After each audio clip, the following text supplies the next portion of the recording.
Welcome to the first of two lectures here at Conventum during the Hexacon Chess Open Festival. And we have the great pleasure of having Grandmaster Ivan Sokolov from the Netherlands giving a lecture on middle games. Yeah. Ivan Sokolov, you won the national championship of two nations, the Netherlands and Yugoslavia. Yes. Earlier. And you have been the European rapid champion. Yes. Yeah. So it's a great capacity we have here. Welcome, Ivan Sokolov. I should add that we have 1.5 hours. Questions. About we have 1.5 hours. Okay. So the point is that this is going to be a lecture of material imbalance. I have written about this at my latest book, Chess Middle Game Strategies, Volume 1. And some of those examples I'm going to show today in this reading, some of them not, some of them are going to be which is not from the book.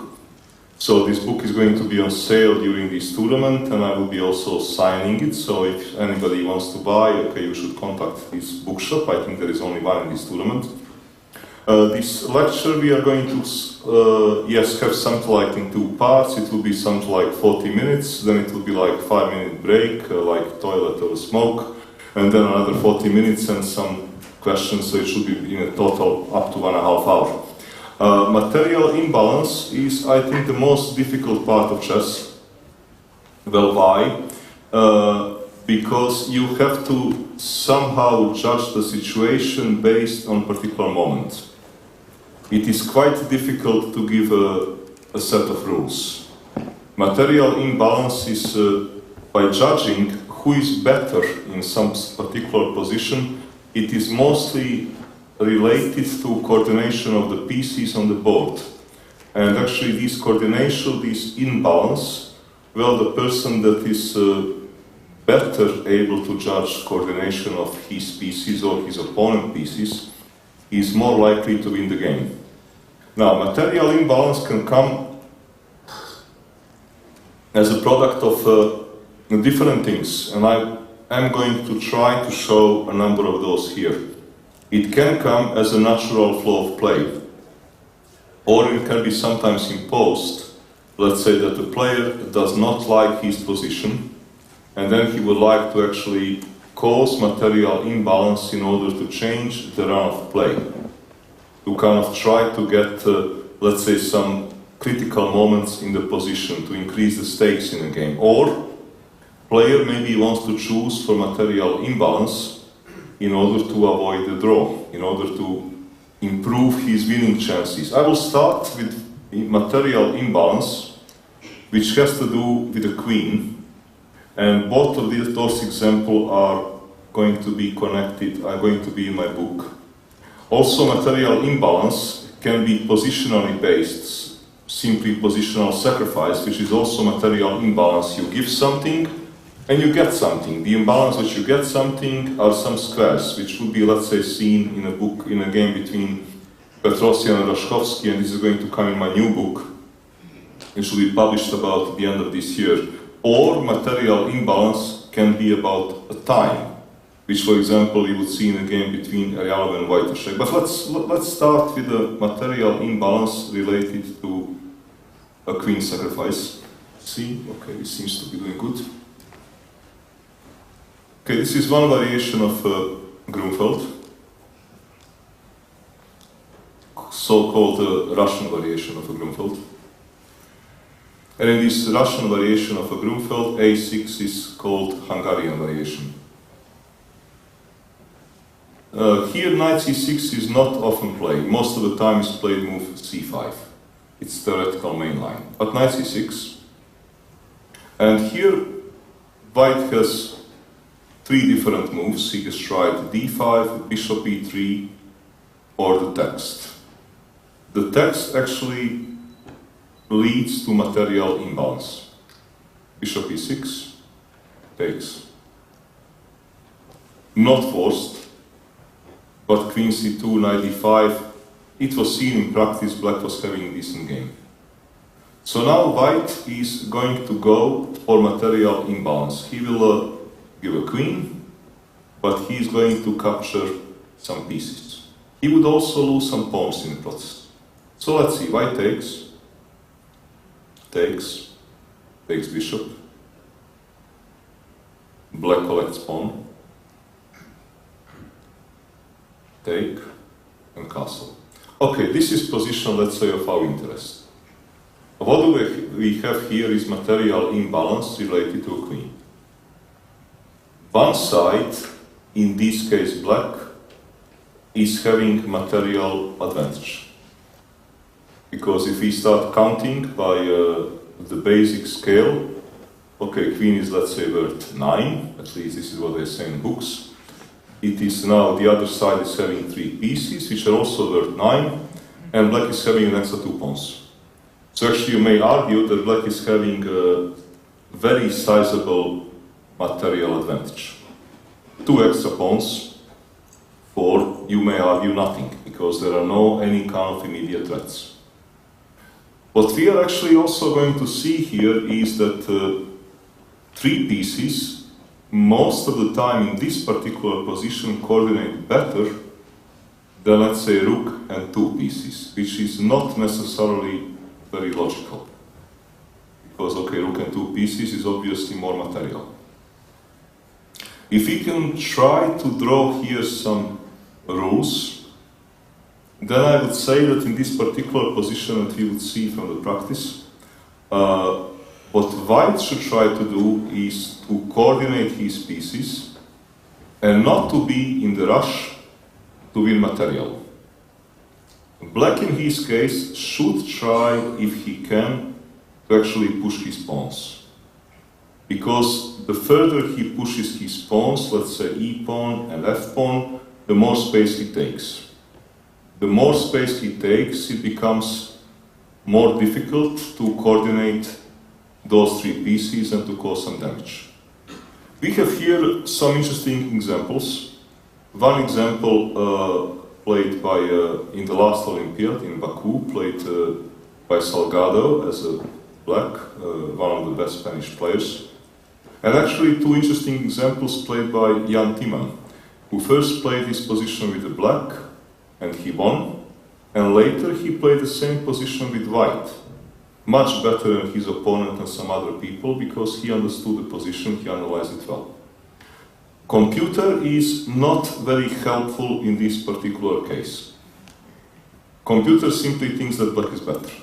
Computer is counting material, and it takes computer a very long time to understand actually that white 3 pieces and coordination of those pieces are actually worth a queen. So let's see. Queen b4. Looking for a pawn. What black wants is to eat another pawn and to be 3 pawns up. Best computer move is move c6. And no wonder, in a computer generation, people opt for those best computer moves. And so did Ivan Salgado from Spain, who played those moves very fast. I was in Baku Olympiad, I was walking around and I saw him playing with the black very quickly, completely believing his computer. He was playing some 2400 player. And we would see what will happen to him. Knight e4. Just have a look how black is going to coordinate his pieces. Now situation is actually already not so easy. By this time, black was out of his preparation. Why? Because in this position actually it's difficult to prepare, because computer is evaluating like -1, and white is having many different moves to reach this -1. So it is not so easy to actually here make preparation. So knight e4. Salgado indeed wants to follow up on the principle which I outlined for a black. Try to push pawns to take space. Because if you take space, it will be more difficult to coordinate pieces. So he pushes f5. In itself, move has clear idea. The problem is actually exposed queen. This particular queen is a problem. This is a problem.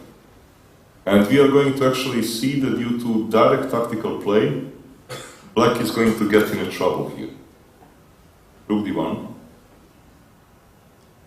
White is gaining a lot of tempies. What black here wants to do, he decides to give an exchange in order to collect another pawn. In essence, as we would see in some other examples, this is not a bad idea, but here the problem is that king is weak. If here this pawn would be, let's say, back on f7, protecting king, it would be something different. Here white is going to get mating attack. Check. King f6.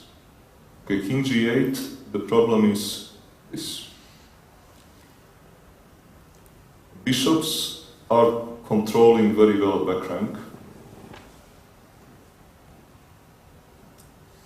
And now there is a mating play because king is not having any defenses.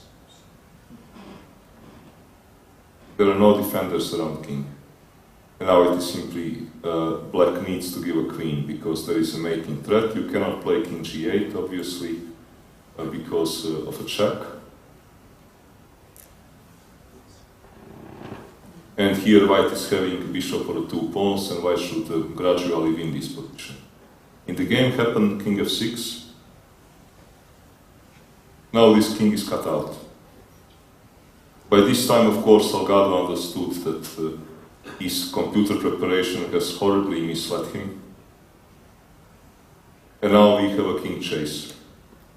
And king chase mostly does not end good for a side with a king. And certainly here, because white did not sacrifice actually so far anything to get to this king chase. You normally need to give a lot of material to get this luxury. Check. Now bothering queen. This move is sad necessity because if f7 square is not covered, then it's mate.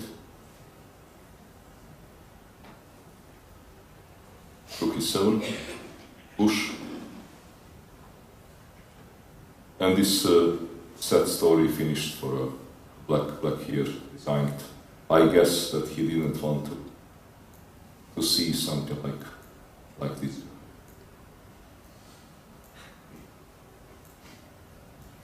So Salgado had enough and he resigned the game. But we see the coordination of the white pieces. Okay, now we go back to our main game.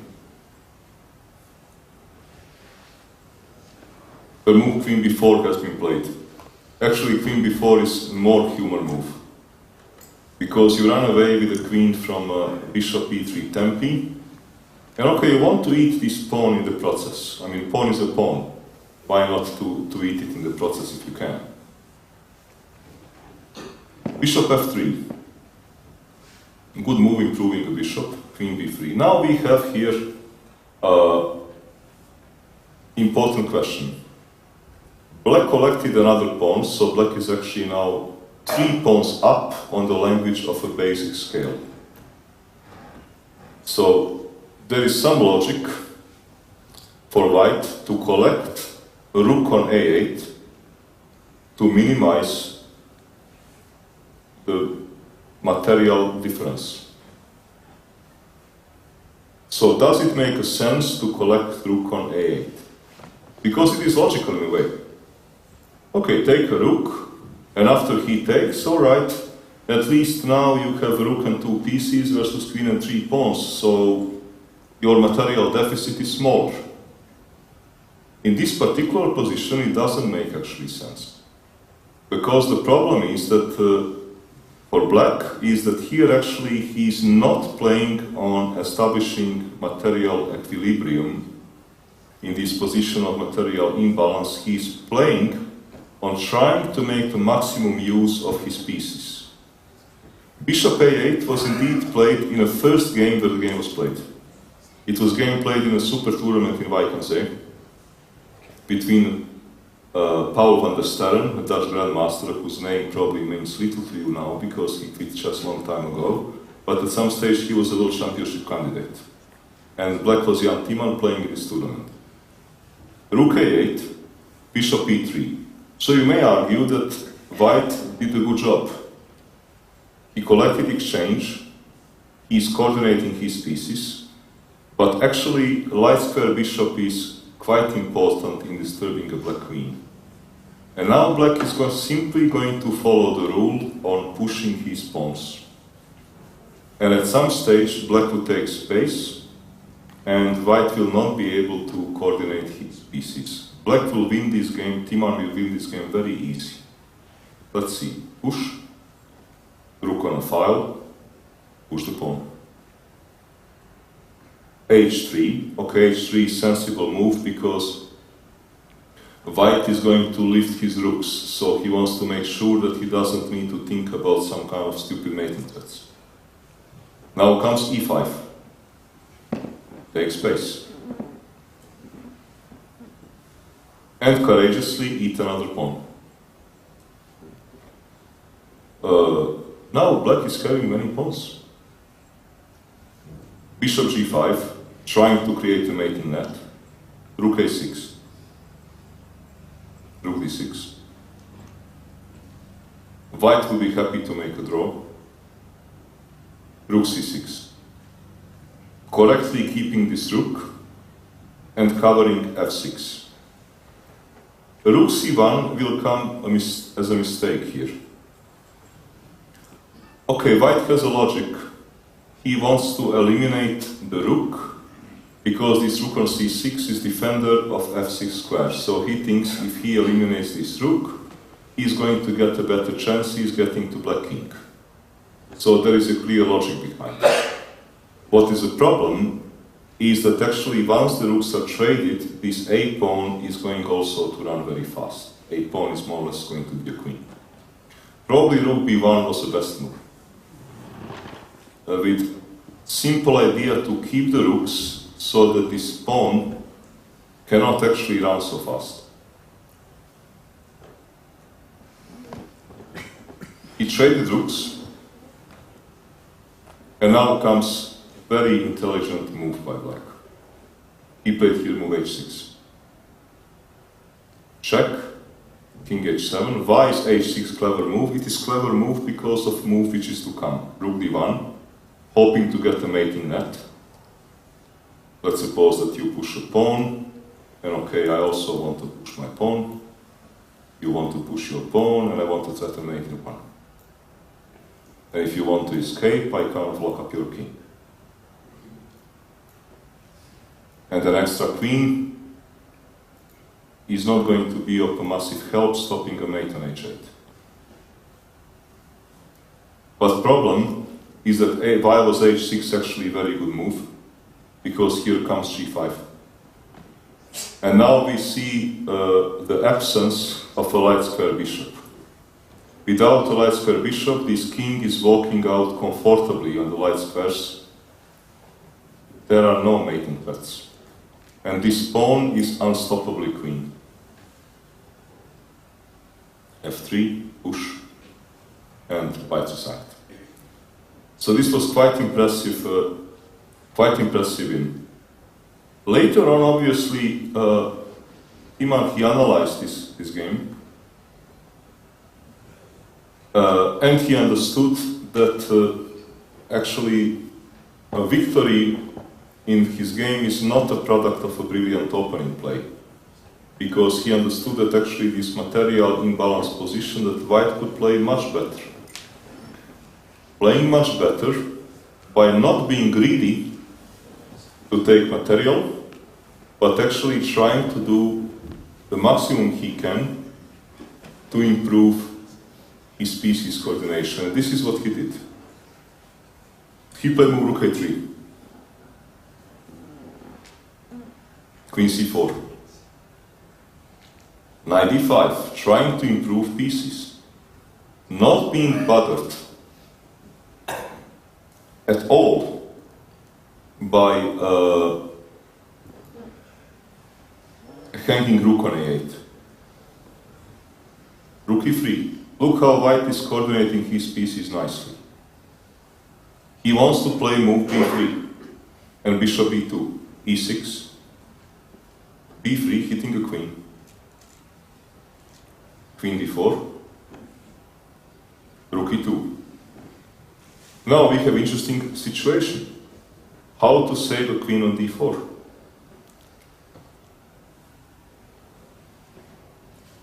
Not so easy, because bishop b2 is a devastating threat. If you move queen somewhere to, I don't know, a7, let's say, would come check, f6, rook takes e6.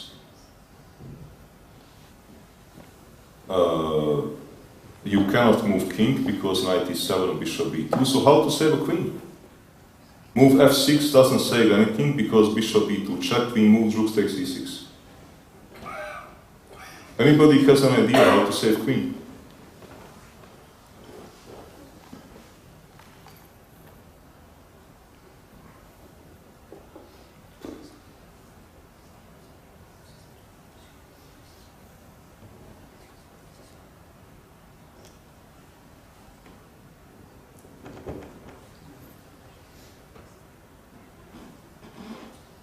You don't say it. Black played here very good move c6.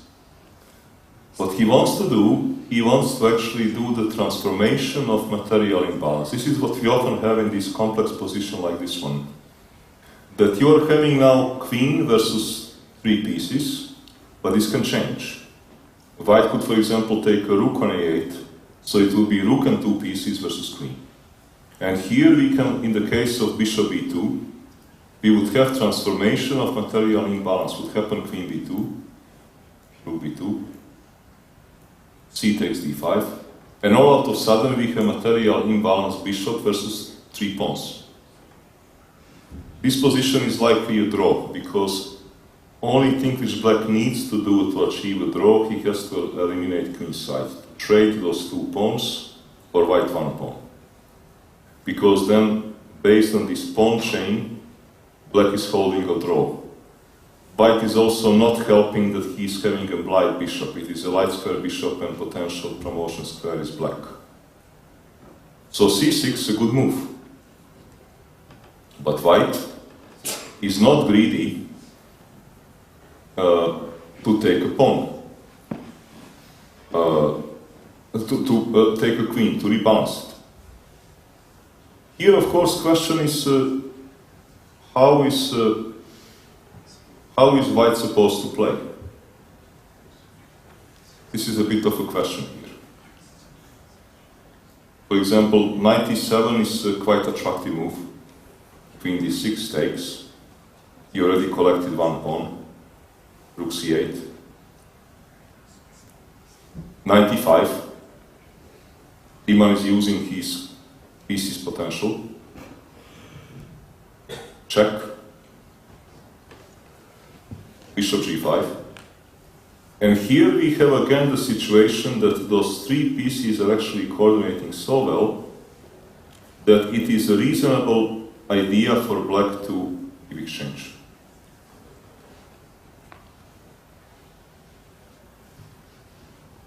Because just like in the other situation, light square bishop was a key, here with these weaknesses, the dark square bishop is a key. And it is worth a rook, it is worth exchange. So now white, he managed to collect a pawn on c6, he managed to collect a rook, to collect exchange, but he lost his pieces coordination. He is no longer having this very good coordination and the threats that he did have in a previous position. And now game is probably balanced. Here rook f3 happened, which is a forcing a draw. White took rook f3. Why is rook f3 forcing a draw? Because as far as I could see, it's a free piece.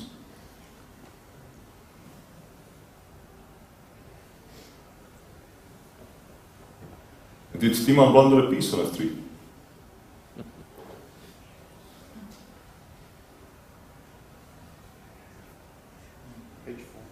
H4, when it's a forced draw. And this is how game finished. White could have played, black could have played for a win by taking, let's say, rook b3, but it is not clear. because let's say here we have material imbalance, but actually now white is again regaining his pieces coordination, and black king is quite weak. So this was a nice example, but now we get back to our starting position about material imbalance. Because in this position, so Timon played move knight e7 and he grabbed the pawn and later he grabbed an exchange, so he actually evened up his material deficit, but he lost a big part of his pieces coordination. So if we suppose, let's say, that this greed to get back to material did not get the better of him, did he have any other possibilities? Knight f6. Sorry? Knight f6. Knight f6 is excellent move. This would have been actually a very good move.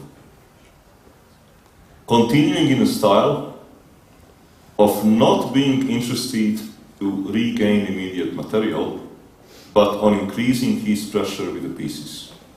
Because now, if let's say that black goes for same strategy,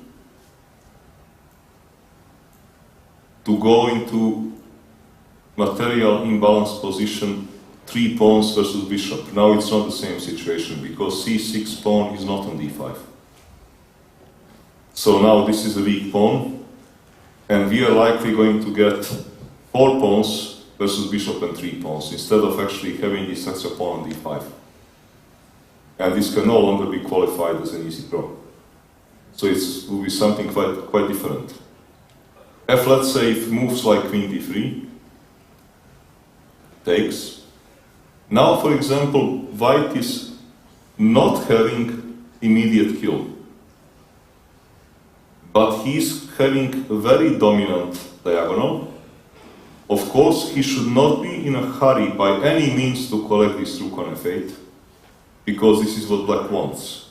If white collects this exchange, he would lose his material, his piece, his coordination.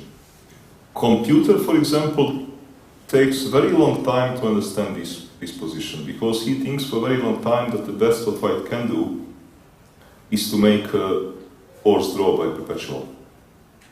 Knight h5, knight back. But actually black is here having a problem.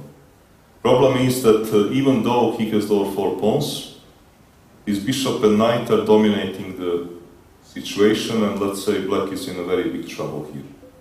For example, game can continue like this.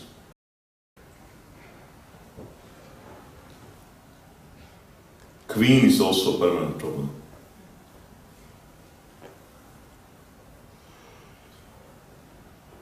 Again, there is no greed from white part to collect material. And now he needs to open situation of black king. Normally, if you are attacking, let's say like white is attacking here, but there is no immediate win.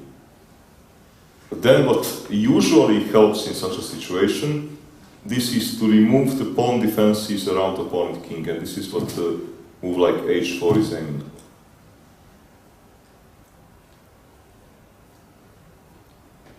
And now with pawn defenses a bit removed, situation is different. Because here white is having actually quite a serious attack and white should win this.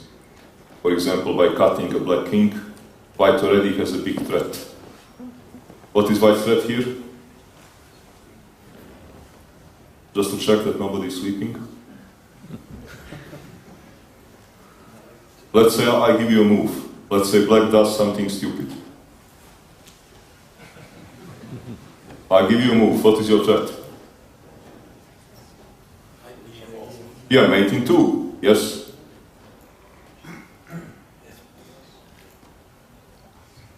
But actually there is no really very good defense here, because king is left without defenders.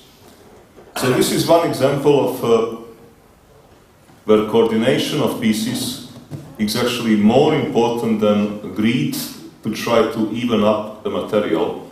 And in my book as a comments to these games, so we will not go through this now, I did publish a number of games where actually people were, some very strong players could not resist the greed to get back the material, and then they lost the coordination of the pieces which they had. I'm now going to show one more queen sacrifice situation. Just before the break, then we will finish with the queen, then we will look at something else after 5 minutes. So this is one of the most interesting games in, I think in 2016. White was Kramnik, black was Buchmann. Game was played in famous Dortmund Super Tournament. I will, in this book, I did write up something about openings, but here this is not our interest.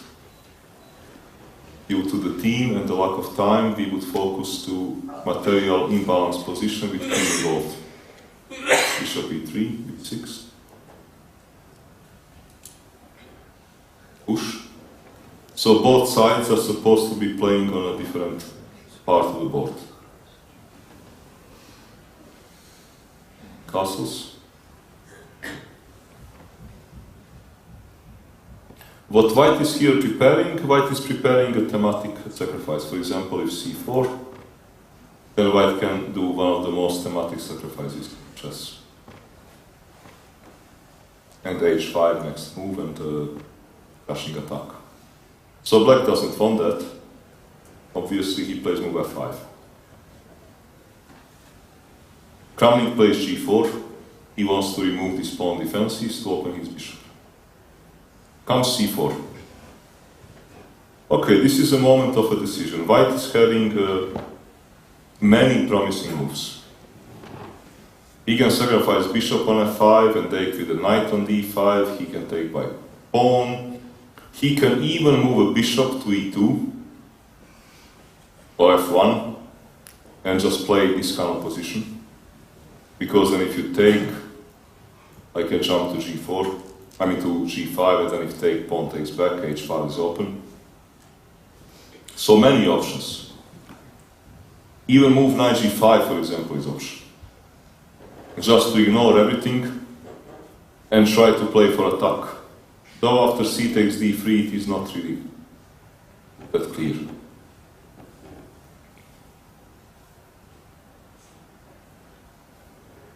Because black is defending on light squares, because the light square bishop is gone. Kramnik played very logical move. He took g5. And he took. Okay, what he is doing is very sensible. He got already two pawns for his bishop, and he's probably going to collect pawn on d5 with the tempo. Here is the question, how is black supposed to do? How is black supposed to defend? Black played move which is really cold-blooded move. I mean, I would never play such a move. He played move knight to db8. Allowing move knight d5 with tempo. It is really not easy to give this pawn playing this move knight b8 because look here, black has a piece, but white is having army of those pawns ready to run. This game is going to be material imbalance, changing sides all the time, this kind of imbalance. Of course, question is if black doesn't want to play knight b8, does he have an alternative? He actually did have alternative in a move knight e5. Because now he's a pawn down, but he's actually having good control over the light squares because he's having a light square bishop. He didn't want to do this. So he went back by the knight and he allowed this position. Now the only reason why black is staying alive, anyhow for the time being he's staying alive, is the fact that actually white does not have a light square bishop. White light square bishop disappeared, and it is not so simple to push those pawns, right? I mean, if white can, without any disturbance, push his b pawn and f pawn, white is probably going to win. But it's not so easy to get it done. So Kramnik plays move knight g5. h6, probably only move. And queen d3, sacrificing another piece. and getting to another material imbalance. What do we have here? Well, black is having two pieces, white is having a bunch of pawns. White is threatening mate in 1, mate on h7. Black can decide whether he would take pawn on e6 and potentially have a king run, or to place, let's say, rook on f5, trying to cover up the light squares. Rook on f5 will lose. It will lose because of push. Bishop takes. Black wants to be clever. He wants to actually give a piece in order to trade queens. And then try to make blockade on light squares and hope to make a draw. But white can play for a mating play. Take, keeping queens, and having an attack. Here we have another also important moment in material imbalance position. This is time. Because here the pawns are blocked. These pawns are not going to queen. Knight is blocking them.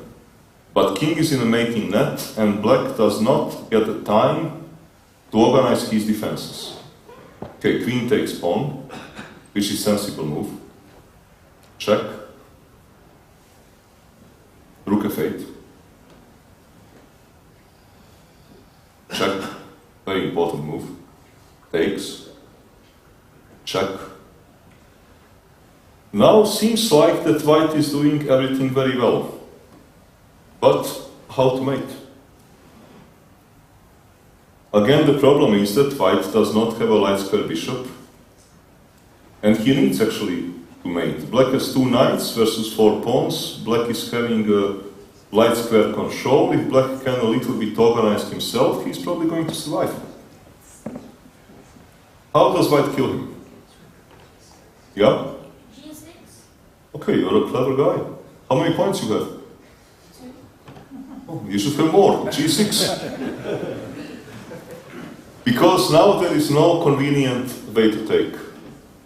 Simply now black is having a problem. He can choose how to take, but there is no convenient way. Another way actually of executing attack, because look here, pawn on g5 is actually protecting black king. So white gets rid of it. And now it is simply mate, because there is no more protection. So rook f5 was not the move. Buchmann understood it. Whether he calculated or some instinct told him, probably some instinct told him it was not working. So he took, ready for a king run. Check. Now it is interesting situation. Most probably, Kramnik plays well, he pushes d5. Bishop f5. Because if you take, now really, I gave my d-pawn, but there is no more blockade on light squares. So now these pawns would overrun you. 3 pawns for 2 pieces, but with this king, more than enough. So bishop f5. Here, queen h5 was probably best move.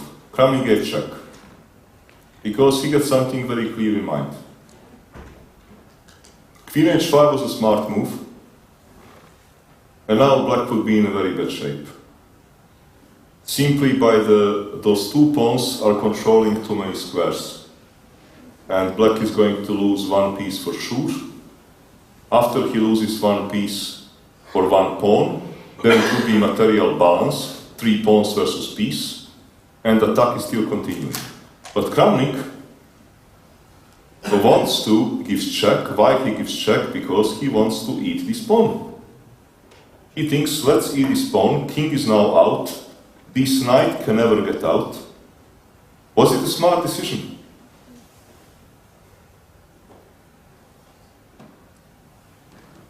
Here we have again, by the way, that Kramnik got, being material behind, got overwhelmed by greed to get his pawn back on g7. And even the very best sometimes make mistakes. Because Kramnik blundered that after queen c7, tempo, mate in 1, he is to lose pride of his position. Sometimes even great players make blunders. Now it's a problem, because he has lost pawn, very important pawn. Black is starting to coordinate his pieces. Bishop on f5 is a monster. You have 4 pawns for 2 pieces, knight will get out. Black is starting to coordinate his pieces. And now, feeling the situation is slipping out of control, Kramnik goes for amazing sacrifice. He takes on f8, giving the full queen. So to any kind of normal standard, you may think that this position is actually easily winning for white. Okay, sorry, for black. Because what black got? Okay, black has a queen. White for a queen, he has exchange and 4 pawns. But white does not have any immediate dirty threat. So normal logic will be that black will improve his position and then white position will collapse. Actually, situation is very tense. For black, logical question is, he needs, okay, bishop is attacked by check, and bishop needs to stay on diagonal to cover h7 square. So that I cannot check, because if you don't cover h7 square, let's say you go somewhere, I can check you. On king g7, bishop check. And if king goes on a second rank, rook h7. So you need to keep the bishop to cover check on h7. So bishop has 2 logical moves, bishop g6 and bishop h7. They are not of the same quality. Bishop h7 was played in a game, and our position is about equal. Bishop g6 was likely winning, because here black is going to win the game. b3 for white is not forced, but queen c4 is quite unpleasant move. And there are no mating bets. I mean, check does not produce anything significant, because bishop is controlling h7 square. Bishop h7 happened, b3. Now queen c3 does not produce the same result, because bishop is hanging.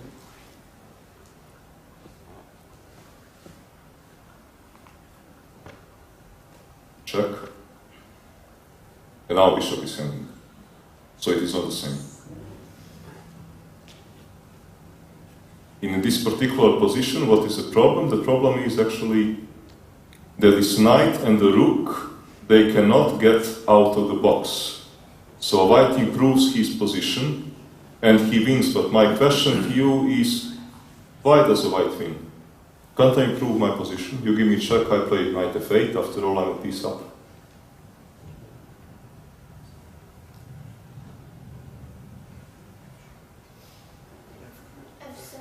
f7 wins, losing a rook.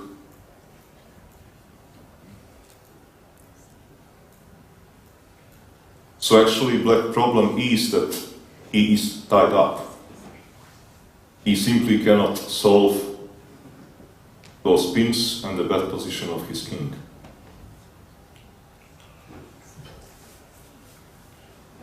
Bishop h7, b3, king e8. And here is interesting situation. Here Kramnik played move g6, which gets him material back and leads more or less to a forced draw. Let's see what happened.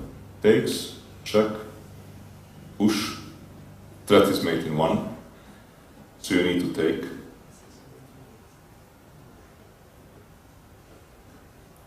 If king takes, king is very exposed. those two pieces, they don't get out. So queen c3, check, check. It is all reasonably forced. And they drew this position because you cannot win this. I mean, this 3 versus 1 with only rook and knight.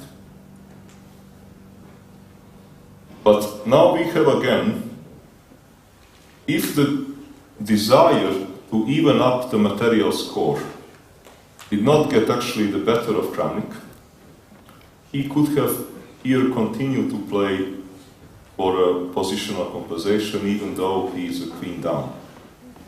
He would have played move king b2.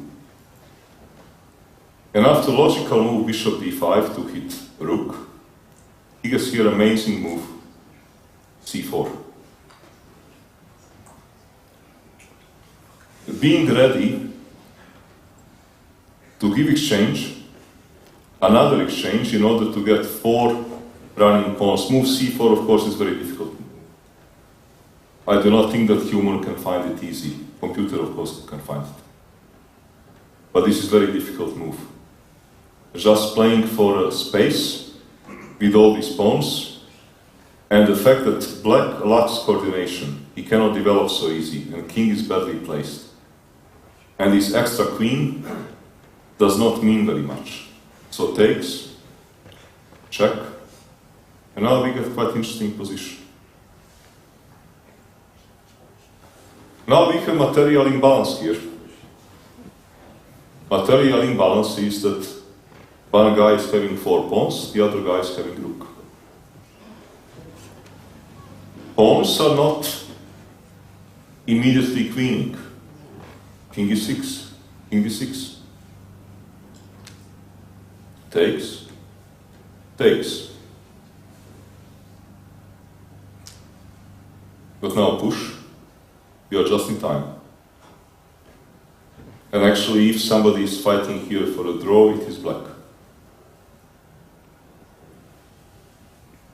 So this was actually one tremendous variation where again we have situation that coordination of a pieces is actually more variable than material in this particular case.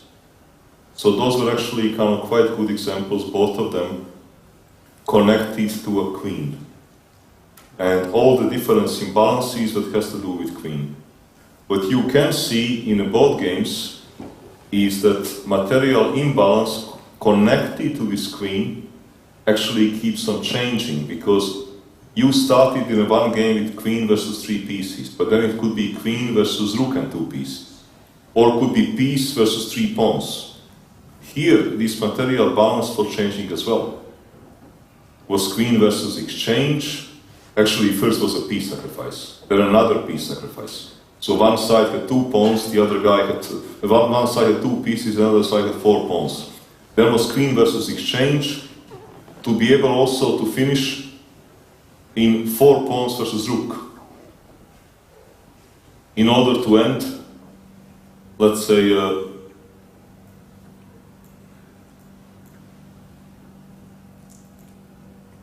3 pawns versus a piece. So important part in a material imbalance and understanding all those changes, changing of a balance, is actually that pieces coordination count. It counts a lot. And those were both examples which I had in a book. So I'm going now to show something which is going to come in my new book. It will be material imbalanced, connected to positional domination. So it will be more or less positional sacrifice. There is one good game played by Petrosian, and then after this I think that I will show one example where Kasparov went for material imbalance because he did not like his position. In my book, this volume 1, which is now here on sale, I also did show a game between Korshun and Fischer, where Fischer went for material imbalance in order to avoid a draw, in order to spice up the situation. So we will now have Petrosyan Rashkovsky. Okay. Do we need a break or? Yes, okay, so 5 minutes break. All right. Okay, so now in the second part, we would have a look at this one nice positional game played by Petrosyan, where actually material imbalance that he is going to cause is going to be positional sacrifice. So it would be connected, what he would get in return would be some squares, and I have actually written about this in my coming book in volume 2, which is going to be published end of this year. Here just volume 1 arrived for sale. So this is Benoni. In this volume 2 I did try to actually address also a typical kind of middle game play in a number of, let's say, very well-known systems, some frequently played systems. So this is Benoni.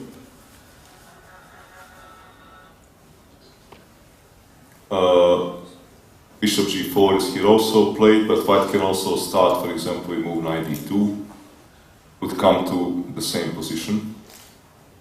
So so-called pirouette variation, this is one of the oldest and the most known variations of Benoni. It is known amongst other things because it was played in this famous World Championship match between Fischer and Spassky. In 1972, Fischer played this Benoni with black pieces. Knight e7. Knight e7 is not only planned. Sometimes players also play here move b6. And sometimes this knight also via a6 he goes to c7. So this is just one of the plans. a4. a4 is very handy move here. Not only because it stops potential activity like pushing b5, but as we are going to see in the game, a4 is very handy move because it enables the rook to come to a3. And we would see this rook on a3 is going to be a very well-placed piece. Okay, first, in order to better understand strategic part of this game, it is good idea to maybe show the stem game, the famous classic between Spassky and Fischer.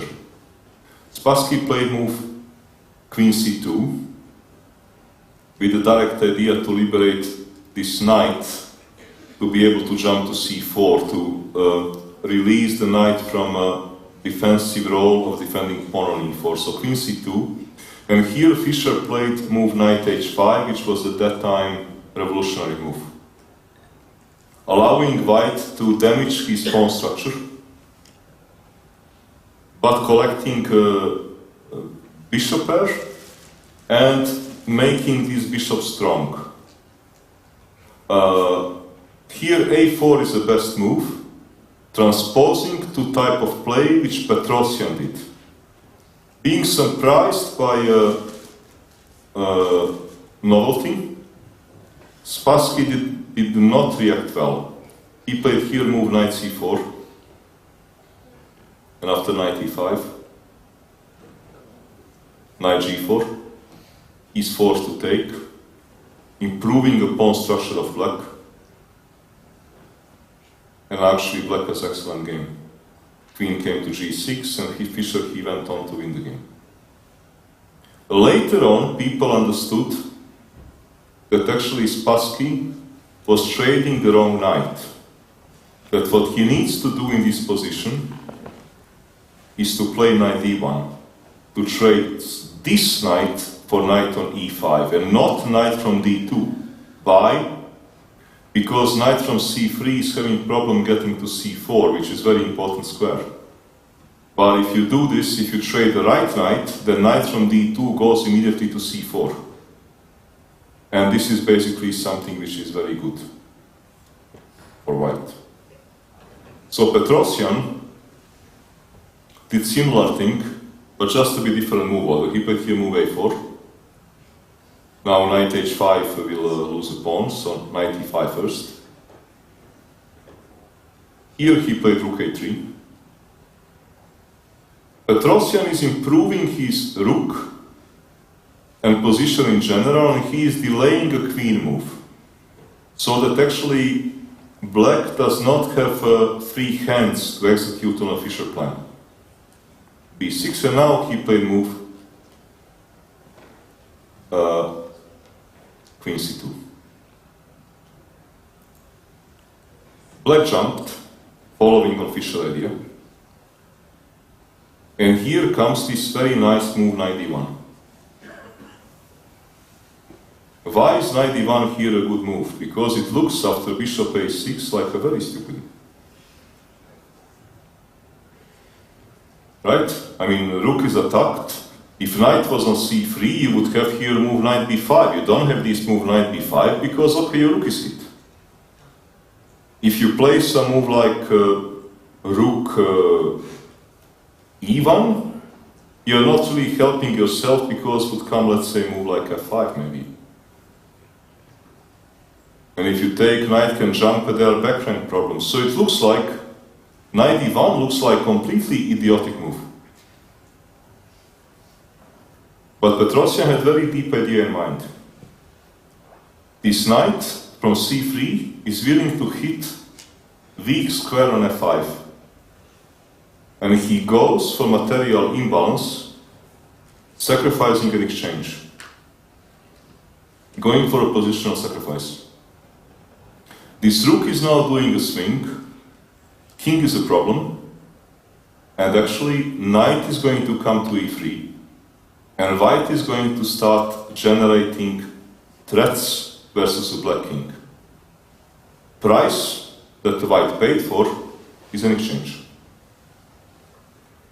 So here we are having a different kind of material imbalance. Here material imbalance is a pure positional sacrifice. White gave an exchange. What he got in return?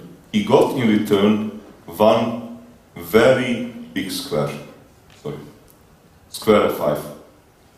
Square for his knight. This is what he got in return. And these knights are going to get to this square. Once the knight comes to f5 square, this king is going to have a problem. So this is actually superb judgment by Petrosyan. Because he didn't even get one single pawn at this moment for this exchange. Absolutely superb judgment. f5. What black would like to do is actually to prevent white knight from coming to f5 and to create some counterplay. So black kind of understood the problem. That if knight comes to f5 and rook takes on h5, that actually white knight on f5 would be paralyzing black. So f5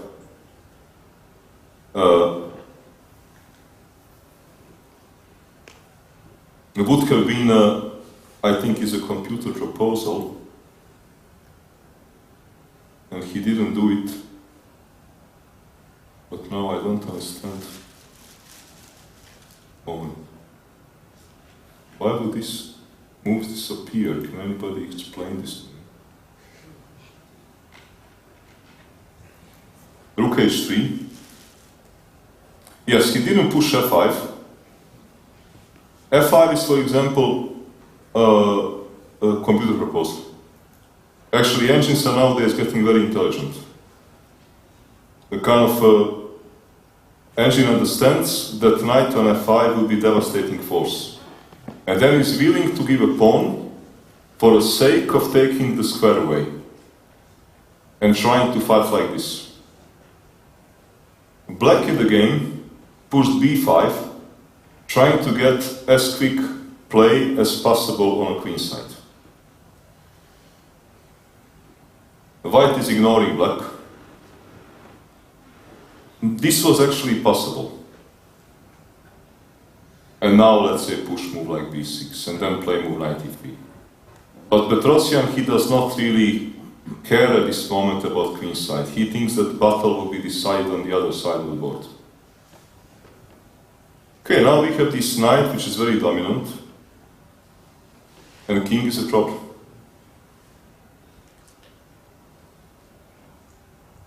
White position actually is almost playing by itself. Now comes a new knight.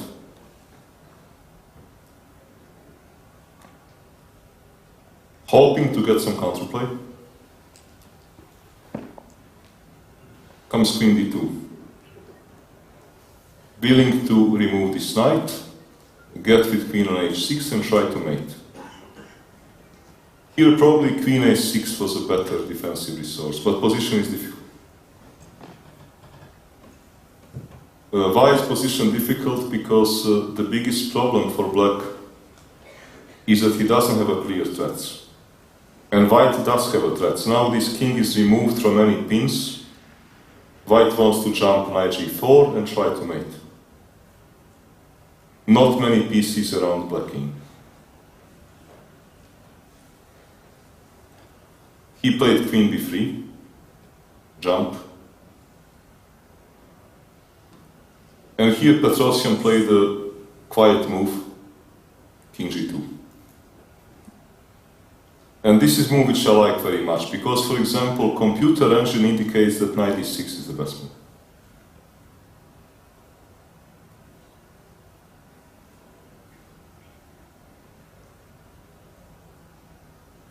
But the point is that Petrosian was very right, because for a human, why to calculate all these moves?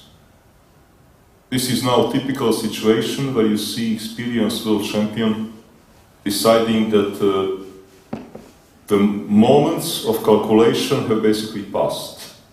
That now his positional dominance is so large that he can actually win the rest of the game without calculation. Queen c4, okay, this is much easier calculation. Take. You cannot take back because of knight e6, so this is more or less only move. f3. Takes queen.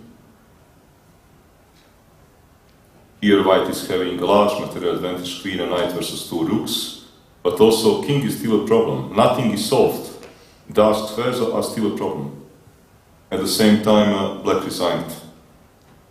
So our theme of positional sacrifice here, of material imbalance, is this marvelous idea to play move knight d1 with the idea to sacrifice in exchange. Quite a nice example where positional dominance, in this case a knight on f5, is actually balancing material imbalance and balancing it into white favor. And I was busy in depth trying to somehow explain this particular Benoni in this volume 2, which is going to come in this year.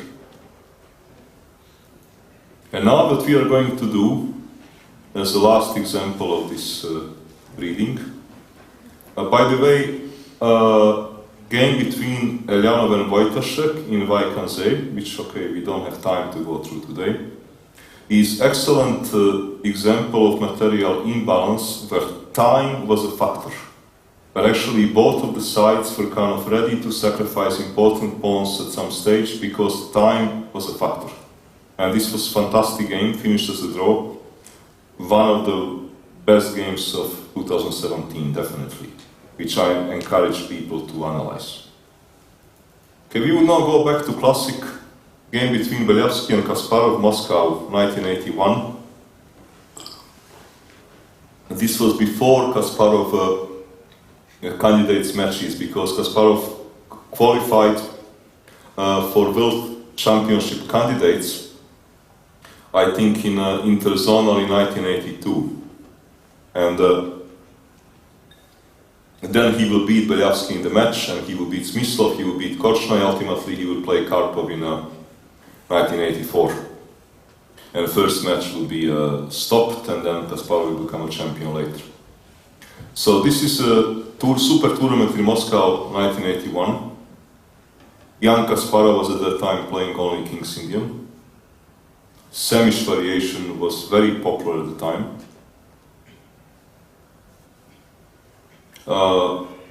Nowadays, according to theory, move rook b8 is considered the best move. Okay, that time it is what is it, 36 years ago, people were really not sure. Rook e8, rook b8, so Kasparov played move rook e8. The idea behind move rook e8 is quite obvious. He wants to jump to d4. And in the case that you want to collect, you want to collect something on d4, well, he is basically ready to sacrifice something and then to use the e-file. But Belyavsky doesn't want to do it, knight e2. Now is already getting tricky situation, because, okay, you can take. But Kasparov doesn't want to do this because white is now better. Also now rook on e8 is not a great piece, because black would probably need to play classical King's Indian ideas with knight somewhere and f5. And then rook on e-file, what is rook doing there? I mean, then this rook is actually better placed on f8. So Kasparov wants to be consequent, he plays move c5. Takes.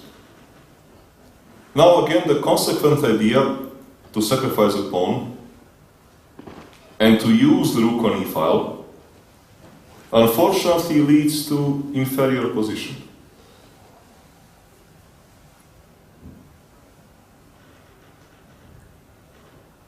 Well, black is not lost, I mean far from it, but he is a pawn down, and his two bishops do not compensate for this pawn. Why? Because knight on d5 is a monster.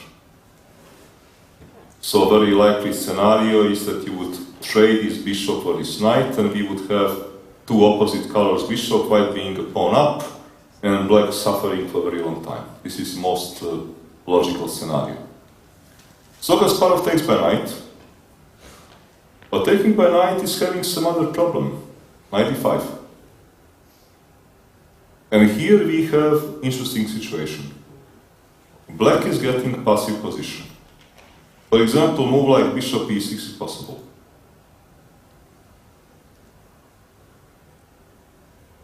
But black position is very passive. I mean, you cannot go for b5 break, you cannot go for f5 break, position is very passive. So what Kasparov does here is that he creates material imbalance in order to muddy the waters. He creates material imbalance to just bring tension to the game. And he plays quite a risky move, sharp move, he plays move b5. And it is sacrifice. So here material imbalance is actually based on unhappiness of one side in the position and willing to bring actually the risk element into the game. Or what you say, to increase the price of the move. Because, look, for example, if he played move bishop e6, which looks like logical move, in such a position, there are no threats. So actually for white, it is not so easy, I mean, it is not so, it is not likely that white is here going to go wrong. Like, price of a move is not high. While in such a position, actually maybe white is having bigger advantage, but the price of a move is high. Because you have many options. And they don't lead to the same result, as Belyavsky is to find out. Here, it is obvious that what white needs to do, he needs to grab an exchange. Because b5 is exchange sacrifice. He needs to jump with the knight to c7 and collect an exchange. The only question is, should he jump, or should he first take a pawn on b5? Belyavsky finally decides that he should jump. Actually, taking pawn on b5 first was a much better move.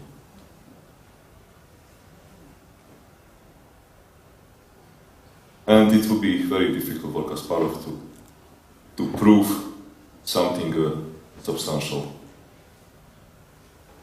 Simply it is exchange. There is no enough compensation. In the game happened knight c7, and now actually Kasparov is to get rewarded for his risk-taking decision. His decision to sacrifice exchange in order to imbalance the play. For example, this was probably now a better move, but it is no longer that clear. Because you have b5, the knight moves, I will jump to d4. Bishop is also a bit awkward, so black is getting some play. In the game happened bishop e3, b takes e4. Okay, now already we have a very different situation. b5 is open. White already got one pawn for exchange, so white is actually not that much material down, he's only one pawn down. And black yet needs to develop. Belявski is going to lose this game with white in one straight line. He will lose it very easy. This is another element of material imbalance. In most of the cases, the side that initiates imbalance by the decision, like for example Kasparov here, is to play better the remains of the game. It is somehow what statistics are showing us. And he will play much better the remains of the game. Bishop e6. Here probably knight e5 was the best move. Entering complications.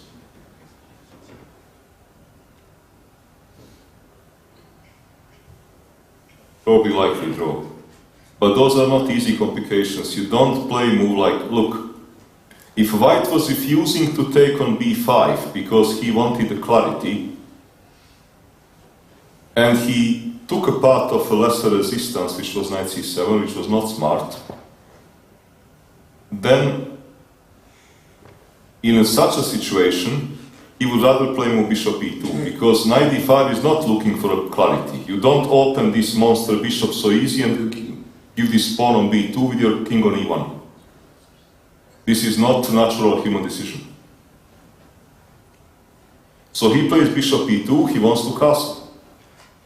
Now, knight is a monster. And d5.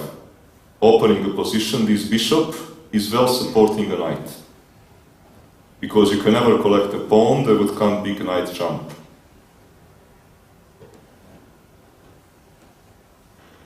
Black is here probably better. Anyhow, position is much easier to play with black. Black has this one pawn for an exchange, but knight is a monster. Rook is very well placed, and white is to collapse here quickly.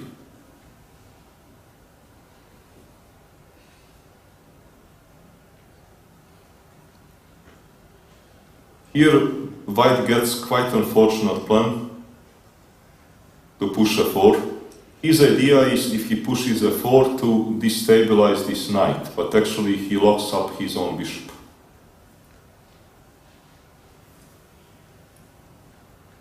Now knight f5 is a threat. Knight f5, bishop g5, f6 wins a piece. So in order to save a piece, he must part with another pawn. Now we have material equality already. But black Kasparov is clearly better, b2 is also hanging.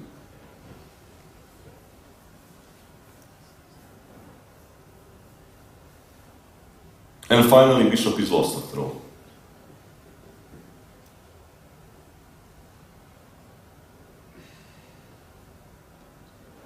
And now comes mating play.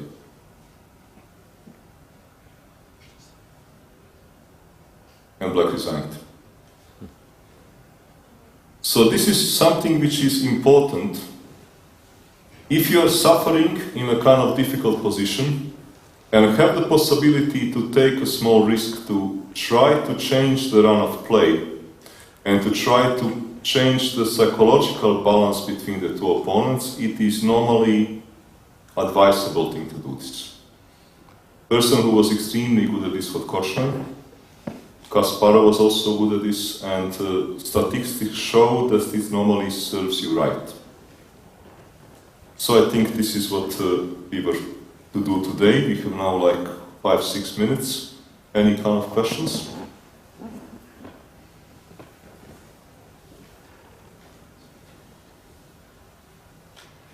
Seems like we don't have any. Everybody got everything, or any questions? But maybe you can tell about Petrosian. This game is very famous, and he's called the best player with the rooks in Yes, this Petrosian, in this particular variation, he has actually played a number of very good games. And most of his games actually were related to quick a4 push and rook a3 and queen c2 and moving his knight. Contrary to the general opinion, actually Petrosian was quite a good tactician. It is not like that he was only playing some sort of boring chess which somehow he got often connected to, unjustly got connected to. He was normally having a very good nose for positional sacrifice. And he did many of a very good exchange sacrifices. One against Pologayevsky, which he did, and I did write on this section about my book, in my book Ivan's Chess Journey, is also interesting. And Petrosian was actually very good at sacrificing an exchange or maybe a pawn. He was normally not in a hurry to sacrifice pieces. But some kind of small investment he was ready to do, and his actually games are very good in understanding the dynamics and the positional aspect of the game. Okay. One more question, or? Okay. Then I think we should thank you, Ivan Sokolov, for very